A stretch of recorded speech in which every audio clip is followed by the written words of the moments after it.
Welcome back to the Den of Nerds. I'm Josh. Massive Marvel news. Kevin Feige just opened up about the future plans for the Marvel Cinematic Universe. This is one of the most telling and extensive interviews that Feige has done in a long time. In this video, I want to break down basically all of the big points, everything that was revealed that's a massive deal. But we're going to do broad strokes here. I'm not going to get into the details or the nitty-gritty on any one individual topic. However, later today on live stream, I will do just that. We're going to go into it, man. We're going to take hours and just go over every little thing that he talked about. So if you're really curious, go check out that live stream. I will also be posting some of the segments of that stream up on this channel in videos tomorrow, maybe the day after. And I'm sure a bunch of them will hit the clips channel as well. And this is a massive freaking deal, starting off with an explanation of the Fantastic Four movie, all the different universes, and ending with Feige talking about the reboot of the MCU after Secret War. He even talks about recasting Tony Stark and Steve Rogers, which is like...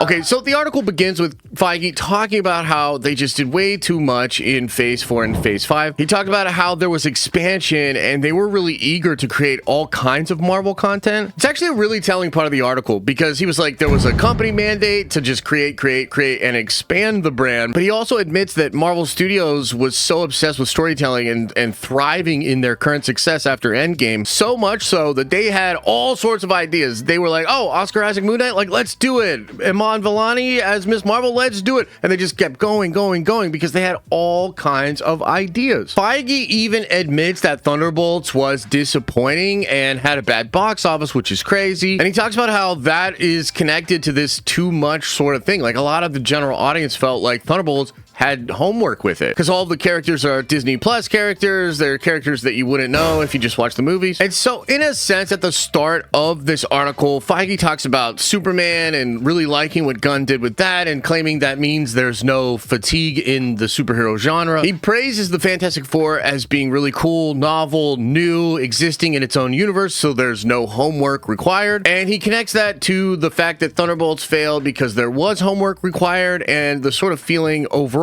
for Marvel that was created by an expansion after streaming. Basically, things are changing, they're tightening it up, and Fantastic Four is a great example of that. Feige also drops that there's only 2 years left on his contract with Marvel Studios, but he also says that he wants to be making big movies for 10 to 15 more years. So that likely means he's either continuing on with Marvel or he's going to do something else, either Star Wars or some other crazy universe. Feige wants to be involved in making massive movies for the next 10 to 15 years. And next up, Kevin talks about the Kang situation. Now, this one's really interesting. You're definitely going to want to watch the detailed breakdown I do of this. I'm excited to get into this on stream because it's a complicated one. People have all kinds of different emotions about this one. But basically, Kevin said in this series of interviews that he had already started to look at Robert Downey Jr. as Dr. Doom before Jonathan Majors got in trouble, before Quantumania even came out. Now, that does track with stuff the Russo Brothers said. They've recently come out and said that, like, over 2 years ago, Feige was telling them about RDJ Dr. Doom and trying to get the Russo Brothers to come back to tell that story. So I think this is real, but there's something that's being left out here, and that's that sort of third option. Marvel was trying to pivot away from Kang, but they probably weren't going to hard pivot away as much. And like, Kevin doesn't even say Jonathan Majors' name in this article here, indicating that after he got in trouble, it was like a real big PR, like, hands-off thing. Like, Disney basically did alter the plan and we're like, yo, avoid that at all costs. At least that's what it seems like. But Kevin is basically putting this out there to say that this pivot into Doctor Doom wasn't some last-minute ass-pull kind of a thing. It's a plan that had been involved for 3+ years. That is true, by the way. It doesn't necessarily mean that what happened with Kang after Majors got into trouble wasn't like a drastic change of even an already adjusted plan, but it is also fair to say that this is something they were cooking for years. Next up, they talk about diversity. Really interesting. Feige talks about how before DEI and woke was a thing, he just always thought Marvel represented the world outside. And when you look at LA or New York, you're going to see a diverse environment. And I think this is kind of interesting. On the one hand, it neglects to mention that Marvel Studios obviously had pivoted hard into some of these DEI things. I think there's just no way around it. Like, they were going after a female audience. They leaned super heavy into trying to promote female characters all over the place. In some ways, at the cost of their male-centric audience in a lot of ways, and I think they're quietly adjusting that behind the scenes. But it probably also doesn't serve Marvel Studios or Kevin Feige to like wade into that territory. I like the sort of boilerplate here, and he's basically just saying like it's not going to go away. We're focused on character stuff, blah blah blah blah blah, while also privately pivoting away from it, and that's kind of undeniable, I think, as well. Now, connected to diversity, there's a question about Miles Morales' Spider-Man. Feige gives a crazy answer. This one really surprised me. He's like, no, Sony told us back off. That's wild because there was a lot of rumors out there suggesting that Sony might sell Spider-Man back to Marvel. Now it's starting to look like Sony's like, no, we're gonna go all in on Miles, do live action next. Kevin, stay away from Miles Morales. You can do Tom Holland Spider-Man all you want, but we're doing Miles Morales. That's really interesting. Kevin then talks about Blade, you know, saying there's 4 different versions of the Blade movie. They now have Eric Pearson on it. And essentially, Kevin's really like, we didn't just want to throw him into leather and have him fight vampires. Like, they want to do something really interesting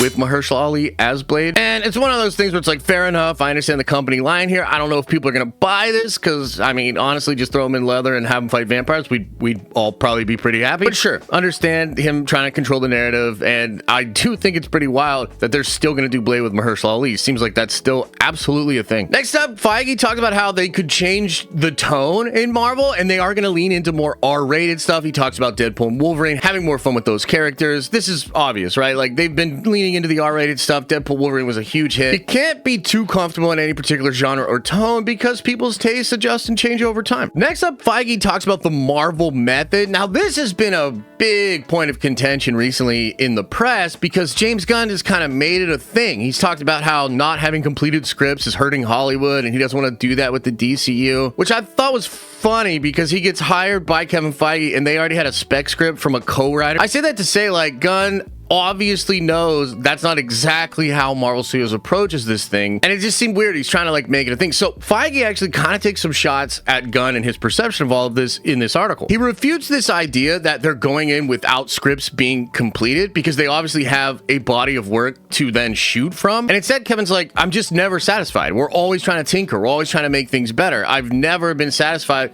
with a completed script that we had when we shot.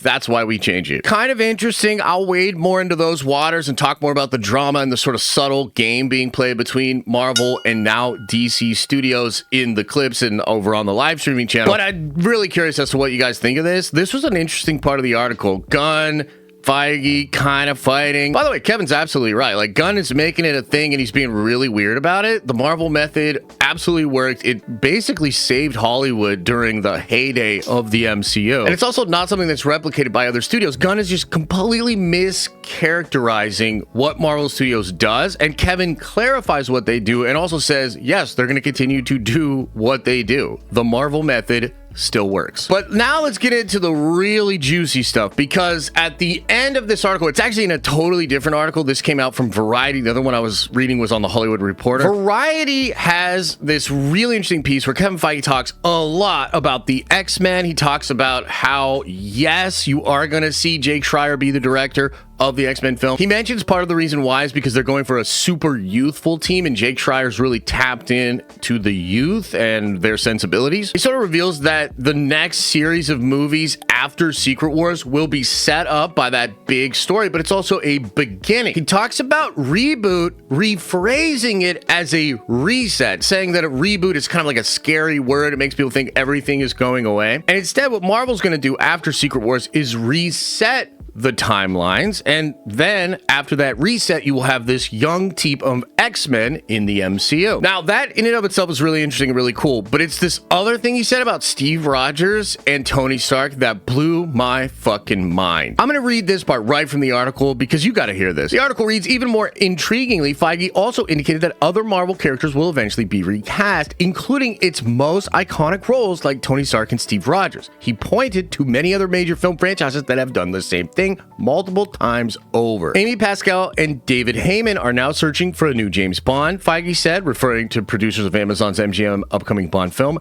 David Corenswet, the new Superman, he was awesome. That will always be the case. Feige acknowledged that the stars who have retired their original MC roles like Robert Downey Jr. and Chris Evans have made it difficult to imagine anyone else in their character's shoes but it isn't an impossible task. I think it's hard for anybody to do that when an actor has done such a great role, he said. How are they going to ever replace Sean Connery as James Bond, right? Now, that is really crazy. That is somewhat of a 180 from Feige of 4 to 5 years ago when he talked about how you would never see other characters replace Tony Stark or Chris Evans or even T'Challa, right? Because I think that's where a lot of people's minds go. T'Challa is not being recast in the MCU, and the reason why is because Chadwick Boseman was so synonymous with that character, and of course he tragically passed before he could do the sequel. But a lot of people just love the character of T'Challa and feel as though we really need that character in a proper Marvel universe. And so if Kevin Feige is to the point where he's willing to let something like an iconic 10-year epic run of RDJ as Iron Man be put into the jersey and the rafters and then allow somebody else to take another shot at that character, it would appear he's changed his mind